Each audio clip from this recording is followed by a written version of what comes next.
থানাগুলোকে আমরা রিসিভাল করব, যেখানে নতুন কমিটি দরকার হয় সেখানে নতুন কমিটি করব। আমাদের প্রতি যে আস্থা রেখেছে এই আস্থাটার বহিঃপ্রকাশ আমরা ঘটাবো। আমি মহান রব্বুল আলামিন দরবারে শুকরিয়া আদায় করছি, আল্লাহ পাক যে আমাকে গুরুত্ব দায়িত্ব দেওয়া হয়েছে। চট্টগ্রাম মহানগর স্বেচ্ছাসেবক দলের আমাকে যে দায়িত্ব দিয়েছেন, আহ্বায়কের দায়িত্ব দিয়েছেন, সেই জন্য আমি মহান আল্লাহ রব্বুল আলামিনের দরবারে শুকরিয়া আদায় করছি। পাশাপাশি আমি আমার প্রিয় নেতা তারেক রহমানকে ধন্যবাদ জানাচ্ছি, কেন্দ্রীয় স্বেচ্ছাসেবক দলের নেতৃবৃন্দকে ধন্যবাদ জানাচ্ছি চট্টগ্রামের সিনিয়র সব নেতৃবৃন্দকে। আর বিশেষভাবে ধন্যবাদ জানাচ্ছি আমার সহযোদ্ধা চট্টগ্রাম মহানগর এবং থানার নেতৃবৃন্দকে, যারা আমাকে দীর্ঘ রাজপথে চলায় সহযোগিতা করেছে। সবার প্রতি আমি কৃতজ্ঞতা প্রকাশ করছি।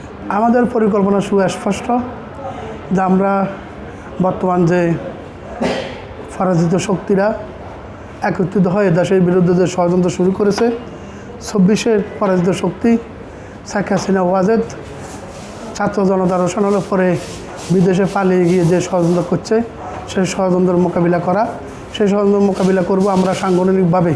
সেজন্য আমরা আজকে আগামী পরশুদিন থেকে আমাদের 15টি থানায় আমরা কর্মী সভা আহ্বান করেছি। কর্মী সভার মাধ্যমে আমরা আমাদের নেতা কর্মীদেরকে আমরা মেসেজ দিব সংগঠনকে শক্তিশালী করার জন্য, দেশ এবং জনগণের পক্ষে কাজ করার জন্য, এবং যাতে কেউ দেশে যেন বিশৃঙ্খলা সৃষ্টি করতে না পারে তার জন্য সবাই যেন কাজ করে সেই জন্য। এবং কোনো নেতাকর্মী কোনো অপকর্মে, কোনো দুর্নীতিতে, কোনো সন্ত্রাসী, কোনো চাঁদাবাজ যেন লিপ্ত না থাকে, সেই জন্য আমাদের কর্মী সভাগুলোতে আমরা সেই মেসেজ দিব। আমরা আমাদের 51 সদস্য বিশিষ্ট আহ্বায়ক কমিটি করা হবে। পাশাপাশি আমাদের থানা কমিটিগুলো আছে, আমাদের ভালো সবগুলো আমাদের অ্যাক্টিভ থানা, সেই থানাগুলোকে আমরা রিসিভাল করব, যেখানে নতুন কমিটি দরকার হয় সেখানে নতুন কমিটি করব, যেখানে রিসিভাল করার দরকার সেখানে রিসিভাল করব। এবং যেখানে তারা গত আন্দোলন সময় যারা ছিল না কমিটিতে থেকেও তাদেরকে আমরা বাদ দিয়ে, যারা বিগত আন্দোলন সংগ্রামে যারা রাজপথে ছিল, তারা শেখ হাসিনা পুলিশের গুলির মুখে থেকে রাজপথে আন্দোলন সংগ্রাম করেছে, না খেয়ে না দিয়ে যারা রাজনীতি করেছে, যারা পরিশ্রম করেছে, যারা জেল জুলুম এবং ত্যাগ স্বীকার করেছে, তাদেরকে আমরা কমিটিতে মূল্যায়ন করবো ইনশাল্লাহ। দীর্ঘ আন্দোলন সংগ্রাম মাঠে থাকার পরে এবং আন্দোলন সংগ্রামে আমরা সম্পৃক্ত থাকার পরে এবং গণতন্ত্র পুনরুদ্ধার আন্দোলনের রাজপথে ছাত্র জনতার বিপ্লব সফল হওয়ার পরে চট্টগ্রাম মহানগর স্বেচ্ছাসেবক দলের দীর্ঘদিনের প্রতীক্ষিত একটা কমিটি এসেছে। এই কমিটিতে যে প্রত্যাশা ছিল সেই প্রত্যাশা অনুযায়ী কমিটি হয়েছে এবং আমরা দেখেছি আমাদের নেতা কর্মীদের মধ্যে একদম উৎসবের আমেজ সৃষ্টি হয়েছে। সেটা গতকালকের প্রোগ্রামের মধ্যে দিয়ে এটার ফলাফল আমরা পেয়েছি। আর আমি মনে করি যে এই কমিটিটা আমার ধারাবাহিক কাজের অংশ এবং এই কমিটিতে আমাকে যে মূল্যায়ন করা হয়েছে এটা আলহামদুলিল্লাহ এটা আমার ধারাবাহিক কাজের অংশ হিসাবে। কিন্তু আমাকে মূল্যায়নের মধ্যে দিয়ে আমি যেটা দেখেছি সেটা হচ্ছে আমাদের শত শত হাজার হাজার নেতা কর্মী এটাতে উৎসাহিত, আমার চাইতে বেশি উৎসাহিত।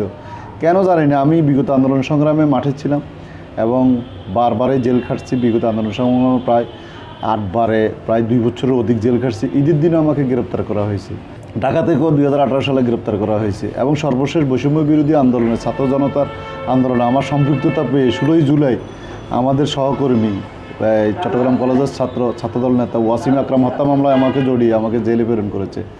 যাই হোক, বৈষম্য বিরোধী ছাত্র জনতার আন্দোলন সফল হওয়ার পরে আমরা বেরোতে পেরেছি, না হয় আমরা বের হওয়াটাও দুঃসাধ্যকর ছিল। আর আগামীতে আমাদের এই কমিটির যে কাজটা আমরা এগিয়ে নিয়ে যাব সেটা হচ্ছে আমাদেরকে যেই ক্রাইটেরিয়াতে আমাদের চেয়ারম্যান, ভারপ্রাপ্ত চেয়ারম্যান এবং কেন্দ্রীয় নেতৃবৃন্দ, জাতীয়তাবাদী স্বেচ্ছাসেবক দলের সভাপতি এস.এম. জিলানী ভাই, সাধারণ সম্পাদক রাজিবা হাসান ভাই সহ নেতৃবৃন্দ আমাদেরকে যেভাবে মূল্যায়ন করছেন, যেভাবে যে ক্রাইটেরিয়া মেনটেন করছেন, আমি সুন্দর একটা ক্রাইটেরিয়া আমরা দেখছি। সেটা হচ্ছে বিগত আন্দোলন সংগ্রামে যারা ছিল এবং যারা প্রার্থী ছিল তাদের তথ্যপত্র ওনাদের নিজস্ব চেয়ারম্যানের নিজস্ব, কেন্দ্রীয় সংসদের নিজস্ব মানুষ দ্বারা এই তথ্যপত্র সংগ্রহ করে আমাদেরকে মূল্যায়ন করেছে। বর্তমান থানা কমিটি এবং ওয়ার্ড কমিটির যারা যেখানে দায়িত্বে আছেন তাদেরকে নিয়ে, যারা বিগত আন্দোলন সংগ্রামে অবদান রেখেছেন তাদেরকে নিয়ে আমরা একটা ইনডোর প্রোগ্রাম করব। সেখানে তারা তাদের অভিমত ব্যক্ত করবেন আমাদের কাছে, আমরা তাদের অভিমতগুলো শুনবো, আমরা তাদেরকে কিছু দিক নির্দেশনা দিব। কারণ সংগঠন হচ্ছে পরস্পর একটা ভ্রাতৃত্বপূর্ণ সম্পর্কের মধ্য দিয়ে বেড়ে ওঠে। আমাদের প্রতি যে আস্থা রেখেছে এই আস্থাটার বহিঃপ্রকাশ আমরা ঘটাবো।